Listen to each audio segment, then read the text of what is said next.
Today's episode is brought to you by the Daily Gardener Friday newsletter. You can sign up for the newsletter over at thedailygardener.org. Hi there, and welcome to The Daily Gardener, a podcast about garden history and botanical literature.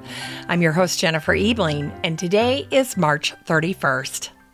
Today in garden history, we celebrate the birth of Andrew Marvell, the English poet and politician. He was born on this day, March 31st, in 1621. Andrew was a friend of John Milton, and in addition to writing The Garden, one of the most famous English poems of the 17th century, he wrote this little garden verse. I have a garden of my own, but so with roses overgrown and lilies, that you would, it guess, to be a little wilderness. And today is the birthday of Dietrich Brandis, the German forester and botanist. He was born on this day, March 31st in 1824.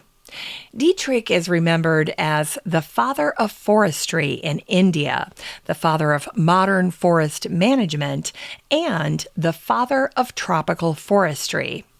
Concerned about the unregulated destruction of the forests in India, the British, back in the 1800s, wanted people in India to help manage and protect the trees. And so in 1856, Dietrich left his botany professorship in Bonn, where his father had been a professor, and he pursued a civil service position managing the teak forests in Burma. 8 years later, Dietrich was put in charge of all the forests in India. He had done such a good job.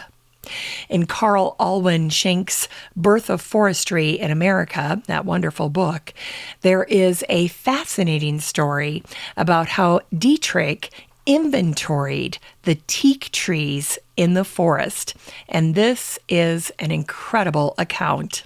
It reads like this.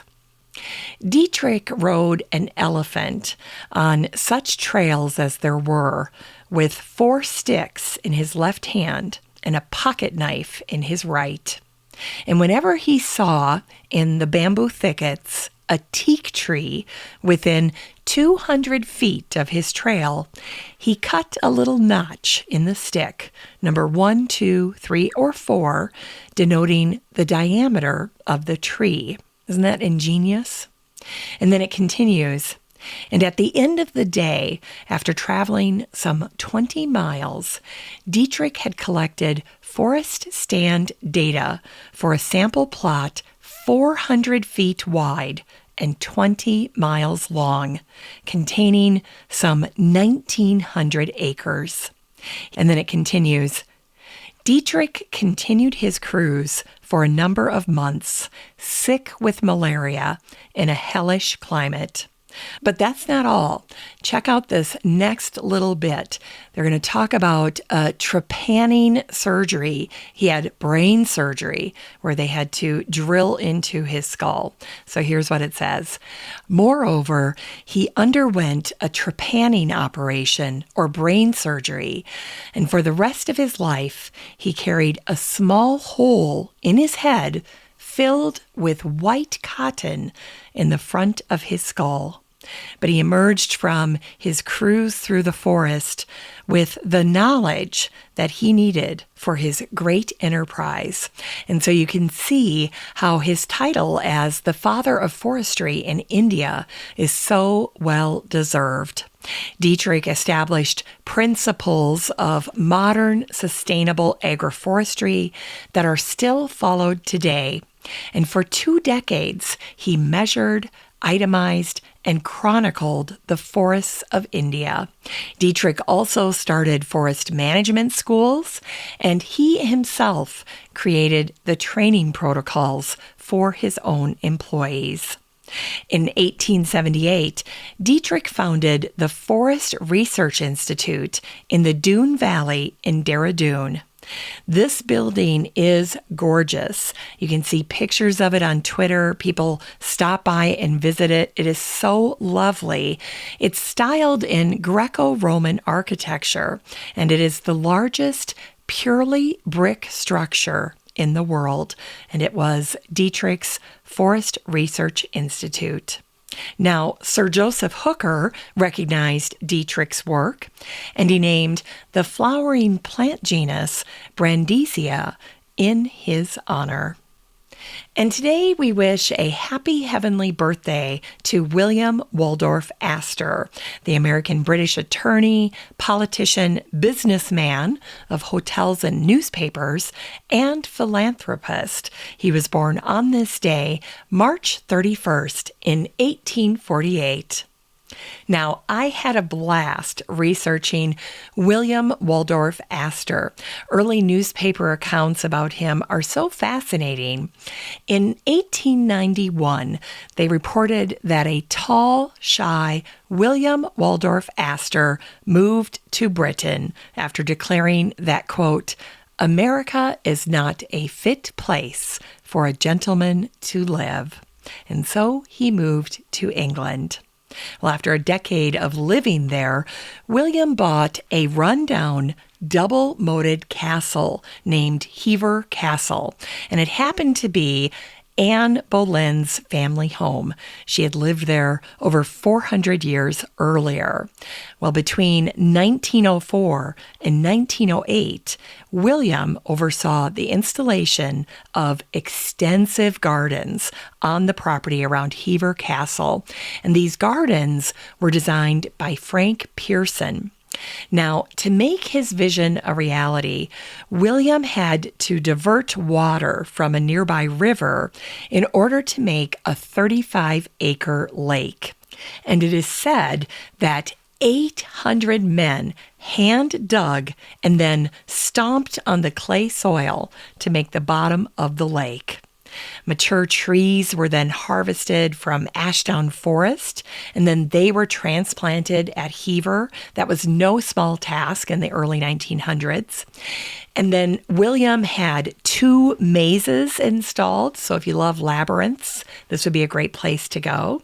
There are topiary chessmen that were pruned for the chess garden, and then thousands of roses were brought in for the rose garden. But that's not all. In fact, the most impressive garden at Hever was and is the Italian Garden, which features colonnades, classical sculptures that are drop-dead gorgeous, antiquities dating back to Roman times, and a loggia. There's also a long pergola at one end that features cool, dripping fountains the entire length. That's what I want to see. Well, even today, it is staggering to think that the entire project at Hever Castle was completed in 4 short years. Incredible. All right, and today is also the birthday of the American author, motivational speaker, and professor in the Department of Special Education at the University of Southern California. And of course, I'm talking about Leo Buscaglia, who was born on this day, March 31st in 1924. Leo believed that education should be the process of helping everyone to discover his or her uniqueness. Now, Leo was also a gardener, and he learned to garden from his father. He once wrote, "To this day, I cannot see a bright daffodil, a proud gladiola, or a smooth eggplant without thinking of Papa. Like his plants and trees, I grew up as part of his garden." Leo was a self-help guru who preached love so much that he became known as Dr. Love. And he once wrote, "A single rose can be my garden, a single friend, my world." And he also wrote, "There are many miracles in the world to be celebrated, and for me, garlic is the most deserving." It's time to grow that garden library with today's book, Passions by Carolyn Rome. This book came out in 2021 at the end of the year in December, and this is actually a collection of 3 books. And these books feature Carolyn's passions. And so you have a book called Flowers and Gardens, and then a book called Feminine Touch, which is all about how Carolyn loves to decorate. And then finally, a book called Furry Friends, which of course shares Carolyn's love of animals, especially her pups, which is so fun to see. And I have to say that I love the book sleeve that these books slip into, because the artwork on the book sleeve is reminiscent of Maria Sibylla Merian. I just absolutely love this cover. But Carolyn, when she was talking about this set of books, she writes, "I hope that this little trio of books about the joy that I found in flowers and gardening, allure in feminine style, and the love of furry friends delights and inspires you as it has me." Now, when I think about this book set, I think about it like a gift, a little book set gift. So if you're looking for something special for yourself or for a friend, this little set of books should be at the top of your list. Now, the photography in all of these little booklets is absolutely stunning. It's all Carolyn Rome. If you're a Carolyn Rome fan, if you love her home in Connecticut, if you've watched any of her styling videos on YouTube, then you will immediately recognize the deep, saturated hues and the incredible compositions that she puts together with flowers and exquisite objects in her home. And the balance of color and form and architecture, all the incredible details that she pulls together are just drop dead gorgeous. This book is 240 pages of Carolyn Rome's passions, her favorite things, flowers and gardens, feminine allure in design, and furry friends. You can get a copy of Passions by Carolyn Rome and support the show using the Amazon link in today's show notes for around $34. All right, we wrap up today's show with a botanic spark from this day in 1962. It was on this day, March 31st, back in 1962, that a landscape worker hit a line that connected President Kennedy's White House to the Strategic Arms Command. It was the line that was vital to launching a nuclear attack. Well, this all came about because of a project that was led by Bunny Mellon, who was in charge of the design for a new rose garden outside of the president's office. Robert Kennedy once famously reflected on Bunny in the garden, and he said these words: "During cabinet meetings, we would see her out there in the rose garden, a little figure with a bandana on her head." It's just so delightful to think about Bunny out there working like that. But one of Bunny's first tasks at the White House was to find a gardener who could implement her designs. And she handpicked a man named Irvin Williams, who was a government gardener at the Kenilworth Aquatic Gardens. And after Bunny recruited him and then brought him to the White House, he ended up staying on as the head gardener there for almost 50 years. And I remember talking about his retirement here in the last 4 or 5 years or so. So he stayed there a long time, 5 decades, and cast such a tremendous shadow on the gardens and the landscaping around the White House.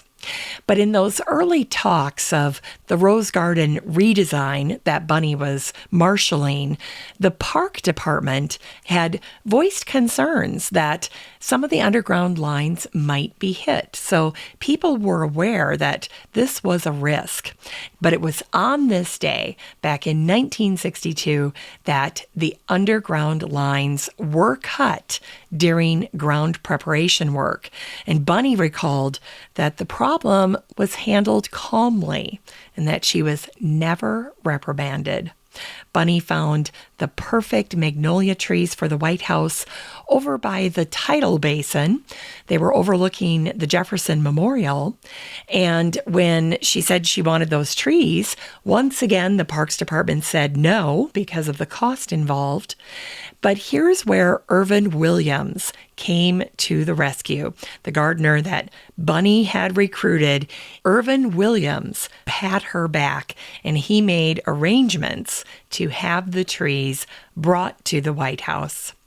Now, the roses that were in the rose garden included a yellow rose from the state of Texas, and it was called the Speaker Sam Rose in honor of the late Speaker of the House, Sam Rayburn. And then there was also a bright red variety from the World's Fair, and then a white rose named Frau Karl Druschke, and pink Dr. Roses. So you had the yellow, the red, the white, and the pink, very colorful.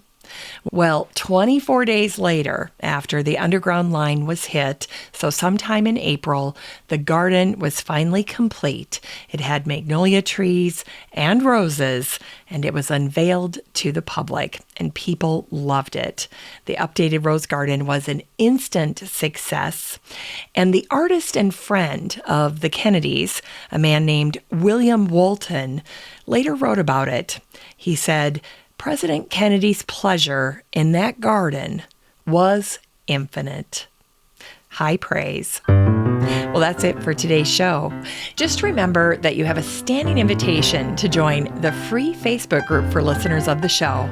The next time you're over at Facebook, just search for Daily Gardener Community, where you'd search for a friend and then request to join. And if you'd like more of The Daily Gardener, you can subscribe to the newsletter over at thedailygardener.org. And don't forget that you can also show your support for the show by using the Buy Me a Coffee link over at the website or in today's show notes. This is Jennifer Ebling. Thanks for listening to The Daily Gardener. And remember, for a happy, healthy life, garden every day.